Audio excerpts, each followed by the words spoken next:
नमस्कार दोस्तों, आइए जानते हैं पश्चिम बंगाल की दिन भर की ताज़ा और बड़ी खबरें। वीडियो को लाइक कीजिए और अगर अभी तक आपने चैनल को सब्सक्राइब नहीं किया है तो जल्दी से सब्सक्राइब कर लीजिए। हावड़ा ब्रिज पर रिश्वत लेते पकड़े गए 2 पुलिसकर्मी हुए सस्पेंड। हावड़ा ब्रिज से गुजरने वाली छोटी मालवाहक गाड़ियों से रिश्वत लेने के आरोप में कोलकाता पुलिस ने बड़ी कार्रवाई की है।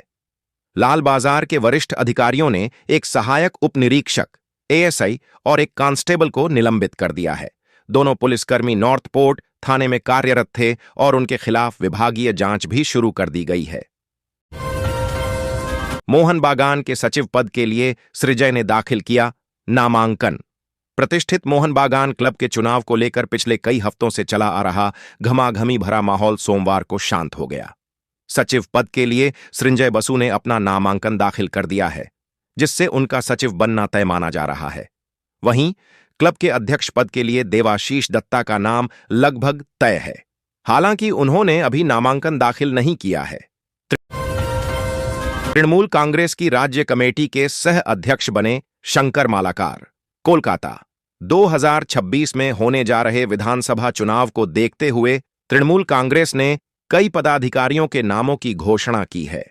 सोमवार को पार्टी की ओर से जारी एक विज्ञप्ति में बताया गया है, उत्तर 24 परगना के सांगठनिक जिला बारासात का चेयरपर्सन सव्यसाची दत्त को बनाया है।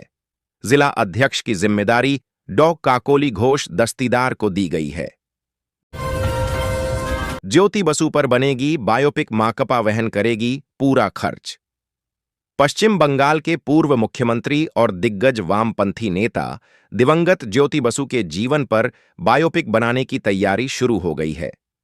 ज्योति बसु 23 वर्षों तक राज्य के मुख्यमंत्री रहे थे और एक समय उन्हें प्रधानमंत्री बनने का अवसर भी मिला था, लेकिन पार्टी की नीति के कारण वह यह पद स्वीकार नहीं कर पाए थे। देश की राजनीति में एक समय उनका बड़ा नाम था और अब उन्हें बड़े पर्दे पर देखा जाएगा। तुष्टीकरण पर आधारित है तृणमूल कांग्रेस की चुनावी रणनीति। सुकांत। केंद्रीय मंत्री सुकांत मजूमदार ने सोमवार को पश्चिम बंगाल के तृणमूल कांग्रेस सरकार की मुख्यमंत्री ममता बनर्जी पर तीखा हमला करते हुए आरोप लगाया कि उनकी पूरी चुनावी रणनीति तुष्टीकरण की राजनीति पर आधारित है। बच्चों को भी मिलनी चाहिए बोलने की आजादी। डॉ पांजा। कोलकाता राज्य की महिला एवं बाल विकास व समाज कल्याण मंत्री डॉ शशि पांजा ने सोमवार को बाल संरक्षण दिवस के अवसर पर बच्चों की अभिव्यक्ति की स्वतंत्रता पर जोर दिया। उन्होंने कहा कि बच्चों को भी बोलने की आजादी मिलनी चाहिए। केंद्र सरकार के घोषणापत्र में किए गए वादों पर तृणमूल नेता ने उठाए सवाल। केंद्र सरकार के मौजूदा कार्यकाल का पहला वर्ष पूरा होने पर तृणमूल कांग्रेस के नेता डेरेक ओ ब्रायन ने सोमवार को भाजपा के घोषणा पत्र में शामिल कई वादों को गिनाते हुए कहा कि हकीकत इन वादों से काफी अलग है। यह प्रधानमंत्री नरेंद्र मोदी सरकार का तीसरा कार्यकाल है।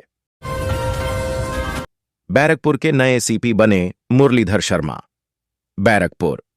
राज्य सरकार ने बैरकपुर पुलिस कमिश्नरेट में बड़ा फेरबदल करते हुए राज्य पुलिस अकादमी एसवीपीएससी के निदेशक और आईजीपी ट्रेनिंग मुरलीधर शर्मा को बैरकपुर का नया पुलिस आयुक्त सीपी नियुक्त किया है।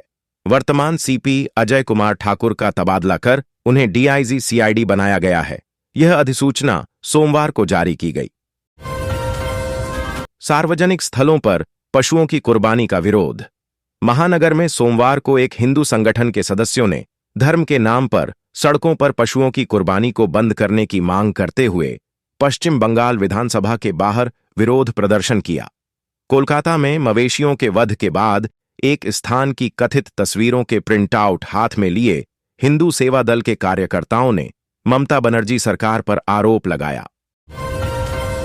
विस की कैंटीन में खाने की कीमतें बढ़ीं।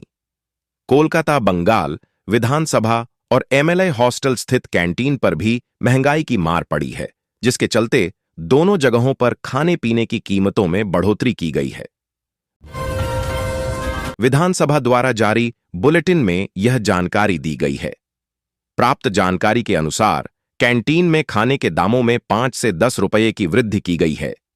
आज विधानसभा में सेना के सम्मान में पेश होगा प्रस्ताव। विस का मॉनसून सत्र शुरू। दी गई पहलगाम के मृतकों को श्रद्धांजलि। संवाददाता। कोलकाता विधानसभा का मॉनसून सत्र सोमवार को शुरू हो गया, जिसके लगभग 2 सप्ताह तक चलने की उम्मीद है। सत्र के पहले दिन विधानसभा अध्यक्ष बिमान बनर्जी ने शोक प्रस्ताव पाठ कर सदन की कार्यवाही को मंगलवार तक के लिए स्थगित कर दिया। इस परिसर में आंबेडकर की मूर्ति के सामने 2 मिनट का रखा मौन, दी गई श्रद्धांजलि। विधानसभा का मॉनसून सत्र सोमवार से शुरू हो चुका है। सत्र के पहले दिन सोमवार को विधानसभा अध्यक्ष ने सदन में शोक प्रस्ताव के पाठ किया। इस दौरान पहलगाम आतंकी हमले मारे गए लोगों के प्रति संवेदना प्रकट की। इस दौरान भाजपा की ओर की मालदा व मुर्शिदाबाद दंगों में मारे गए पिता पुत्र हर गोविंदा दास, चंदन दास के प्रति भी शोक व्यक्त किए जाने की मांग की, पर दोनों के नाम शोक प्रस्ताव में शामिल नहीं किए गए। कोविड को लेकर घबराएं नहीं, सतर्क रहें, सीएम। कोलकाता मुख्यमंत्री ममता बनर्जी ने सोमवार को कहा कि राज्य में कोविड-19 की स्थिति को लेकर फिलहाल आतंकित होने की जरूरत नहीं है। 140 करोड़ की आबादी वाले देश में अभी कोविड के महज 5 से 6 हजार मामले सामने आए हैं और इस बार का वेरिएंट पहले जितना खतरनाक भी नहीं है। घरेलू उपभोक्ताओं के घर पर अभी नहीं लगेगा स्मार्ट मीटर। कोलकाता राज्य में घरेलू उपभोक्ताओं के घर पर फिलहाल स्मार्ट मीटर नहीं लगाए जाएंगे। राज्य सरकार के बिजली विभाग ने सोमवार को एक विज्ञप्ति जारी कर यह जानकारी दी। विज्ञप्ति में बताया गया है कि राज्य सरकार ने विभिन्न जिलों में घरेलू व वाणिज्यिक बिजली उपभोक्ताओं के लिए स्मार्ट मीटर लगाने की प्रक्रिया शुरू की थी। स्थायी कर्मचारी ही बन सकेंगे बूथ लेवल ऑफिसर।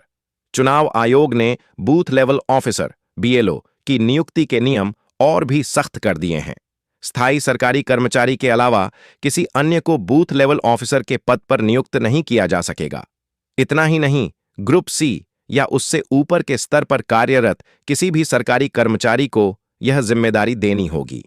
राष्ट्रीय चुनाव आयोग के निर्देश सोमवार को राज्य के मुख्य चुनाव अधिकारी कार्यालय की ओर से जिले को भेजे गए। साफ सफाई का ध्यान न रखने पर नोटिस भेजेगा नगर निगम। बोरो 12 की प्रशासनिक बैठक में लिया गया निर्णय। कोलकाता राज्य में कोरोना के बढ़ते प्रकोप के बीच कोलकाता के डिप्टी मेयर अतिन घोष ने महानगर वासियों अपील की है कि कोरोना डरे नहीं, इस संक्रमण से सचेत रहें। बोलपुर में नारी सम्मान यात्रा में पहुंचे शुभेंदु, केष्टो को कोसा। बोलपुर सांगठनिक जिला युवा भाजपा की ओर से सोमवार को नारी सम्मान यात्रा में विपक्षी दल के नेता शुभेंदु अधिकारी शामिल हुए। बोलपुर थाना आईसी लिटन हलदार की पत्नी व मां को लेकर तृणमूल कांग्रेस नेता अनुब्रत मंडल ने जिस भाषा में अभद्र आचरण किया, उसके खिलाफ नारियों के सम्मान को ठेस पहुंचाने को लेकर शुभेंदु अधिकारी तृणमूल कांग्रेस नेता अनुब्रत मंडल पर जमकर बरसे।